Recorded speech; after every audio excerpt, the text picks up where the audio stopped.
Buen día, mi nombre es Darwin Muniz Espíritu. Vamos el día de hoy a ver una representación en una maqueta de lo que es la articulación de la rodilla, sus movimientos principales, así como las estructuras que la componen y las funciones de estas estructuras.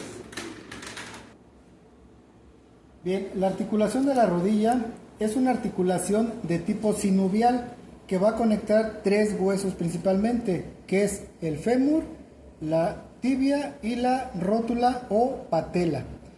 Este complejo está compuesto principalmente por dos articulaciones. La articulación tibiofemoral, que como su nombre lo dice, va a conectar o va a articular el fémur con la tibia. Y la segunda articulación de esta estructura es la patelofemoral, que en este caso va a conectar lo que es la patela o rótula con el fémur.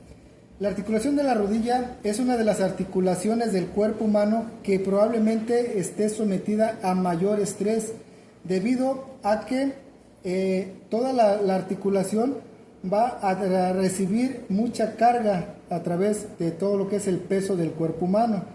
Sin embargo, la disposición que tienen los huesos en esta articulación va a permitir que todas las funciones, tanto de los músculos, los ligamentos y los tendones, sean llevados a cabo de forma adecuada sin provocar lesiones. Obviamente cuando ya hay alguna alteración en esa estructura, pues sobreviene la lesión. Pero en una estructura sana, estas estructuras van a permitir que no haya lesiones y que la rodilla se mantenga en su lugar. Bien, una de las estructuras más importantes también que conforman esta articulación es la cápsula articular de la rodilla. Esta está formada principalmente por tendones y sus expansiones, lo que va a crear una vaina ligamentosa gruesa alrededor de toda lo que es la articulación, ¿sí? Esta cápsula es relativamente débil y se inserta en los márgenes de las carrillas articulares, tanto del fémur como de la tibia. Una de las estructuras muy importantes también de esta articulación son los ligamentos. Estos ligamentos generalmente van a estar divididos en dos grupos. Los ligamentos extracapsulares, los que están en forma externa, y los intracapsulares, que son, como su nombre lo dice, que se encuentran en la parte interna de la articulación. Estos ligamentos, su función principal es que van a conectar tanto el fémur como la tibia y va a permitir que se mantengan estos huesitos en su lugar.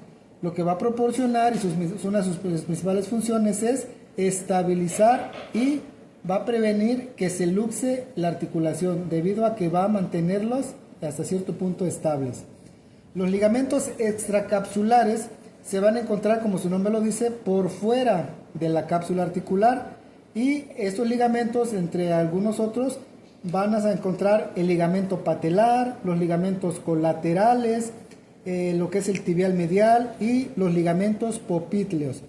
Los ligamentos intracapsulares, los más importantes o los principales, se van a encontrar dentro de esta cápsula articular. En este caso vamos a representarlos a través de los ligamentos cruzados, tanto el anterior como el posterior, ¿sí? Son las estructuras que van a componer este subgrupo dentro de los intraarticulares. Otra de las estructuras muy importantes de esta articulación son los meniscos, que en este caso lo estamos representando de color azul. Estos meniscos son placas fibrocartilaginosas que van a estar en forma de media luna o de C, que no sé si se alcanza a distinguir ahí.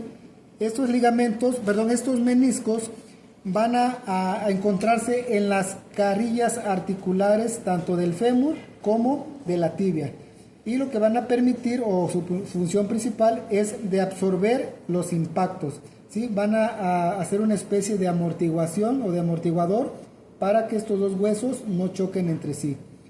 Los meniscos son gruesos y muy vascularizados en su tercio externo, mientras que sus dos tercios internos, son finos y avasculares, por lo que se dice o se cree que la porción interna de estos meniscos es la que se encuentra más adaptada para soportar el peso y la resistencia de fuerzas compresivas que va a tener, sobre todo en el momento de las cargas, lo que es esta articulación, ¿sí? Mientras que las porciones externas de los meniscos generalmente son las adecuadas su función principal, perdón, va a ser resistir todas las fuerzas tensionales que se van a generar. Algo muy importante de esta articulación es su inervación. Esta va a recibir su inervación a través del nervio femoral, ¿sí?, y a través del nervio safeno. La articulación también va a recibir contribuciones nerviosas tanto del nervio tibial como del peroneo común y la división posterior del nervio obturador.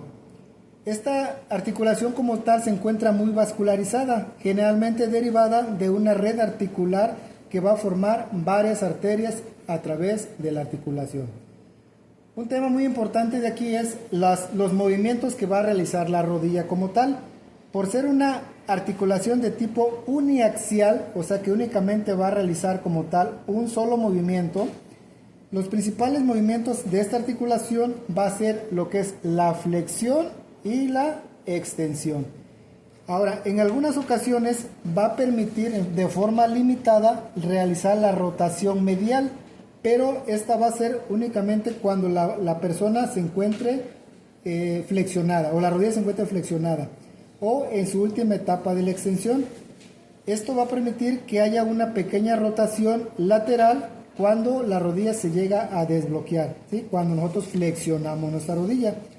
El grado máximo posible de esta flexión o extensión va a depender principalmente de la posición que se encuentre la articulación coxofemoral, o en este caso la parte superior, que es la articulación de la cadera, y si el movimiento que realiza la articulación es pasivo o activo.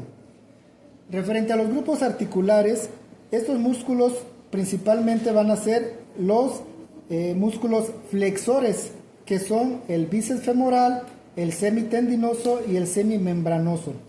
Y a estos músculos, para su función de flexor, les va a ayudar el músculo popliteo, el cual va a iniciar como tal el movimiento de la flexión de la rodilla. Todos estos van a ser en ayuda o con ayuda de otros músculos, como es el gracil, el sartorio, los cuales también participan como flexores. Uno de los músculos principales en lo que se refiere a la extensión de la rodilla va a ser el músculo cuádriceps en sus vientres musculares. Estos van a ser ayudados también por el músculo del tensor de la fascia lata, que también participa en este importante movimiento. El cuádriceps femoral, como ya lo recordamos, se encuentra constituido por 4 vientres, que es el músculo recto femoral, el vasto lateral, el vasto medial y el vasto intermedio. Todos estos músculos van a estar inervados como vimos anteriormente, por el nervio femoral. Bien, una de las funciones de las estructuras que vamos a mencionar vamos a empezar a hablar de los ligamentos. Aquí existen más ligamentos, pero principalmente vamos a mencionar los 4 principales. Bien, estos 4 ligamentos de la rodilla generalmente vamos a hacer van a estar distribuidos en forma medial y lateral. De ahí viene su nombre, como llamados ligamentos colateral medial y colateral lateral respectivamente, que son los que van a conectar lo que es el fémur con la tibia o el fémur con el peroné, ¿sí?, en su parte superior. Otro de los ligamentos muy importantes también son los ligamentos cruzados, como vimos hace rato, que se encuentran en esta parte. Estos ligamentos cruzados va a haber de 2 tipos, que es el anterior y el posterior. Estos se van a encontrar ubicados en la parte central de esta articulación, ¿sí? La función principal de estos ligamentos, los laterales por ejemplo, va a ser proveer de estabilidad en varo y valgo, o sea, hacia los lados, a la rodilla, y la función de los ligamentos cruzados que se encuentran en la parte interna es brindar estabilidad en el sentido anterior y posterior de la tibia respecto al fémur, lo que va a permitir que esos huesitos se hagan su función de flexión y extensión de manera normal sin que se nos salgan de su lugar o en este caso se lleguen a luxar. Uno de los tendones más importantes que vamos a mencionar es el tendón rotuliano. Este tendón rotuliano lo que va a trabajar va a ser los músculos de la parte frontal del muslo, lo que va a permitir que la rodilla se extienda, y de los movimientos que va a realizar ya en las actividades de la vida diaria es que este movimiento o este tendón nos va a permitir que en este caso, por ejemplo, la persona realice patear un balón, por ejemplo, correr o saltar. Esa es la función de que va a llevar a cabo este tendón. Por último, vamos a ver la función del cartílago. El cartílago es un tipo de tejido firme, grueso y resbaladizo. Este cartílago va a recubrir los extremos de los huesos. Aquí por acá lo estamos mencionando, lo estamos representando de forma de color blanco, ¿sí? Este va a unir los huesos y va a formar como tal la articulación. Va a actuar como un cojín protector entre estos huesos, va a evitar que los huesos como tal choquen entre sí. En la rodilla hay cartílago en los extremos de los huesos, como lo vemos aquí en esta maqueta, y en la parte trasera de la rótula. ¿Sí? ¿Se dan cuenta? En la parte trasera existe una pequeña porción de cartílago también, que va a evitar que el fémur y la rótula choquen entre sí. Ese va a ser como el cojín que va a evitar que choquen. Un menisco, como ya lo mencionamos en las clases anteriores de la materia, es un pedazo de cartílago que va a actuar como amortiguador, ¿sí? Entre estos huesitos. Va a estabilizar la articulación y va a distribuir uniformemente la carga en esta articulación. Bien, como nos dimos cuenta, en esta pequeña maqueta hecha por un servidor, traté de representar lo que son las principales estructuras de la articulación de la rodilla y así como las principales funciones de las mismas y de los movimientos principales. Nos damos cuenta a través de la bibliografía que consultamos que es una de las articulaciones más importantes, ya que a través de ella podemos hacer las funciones principales del cuerpo, como es caminar, correr, saltar o hacer ciertas actividades de la vida diaria. Espero les haya servido el video y haya entendido un poquito. Muchas gracias.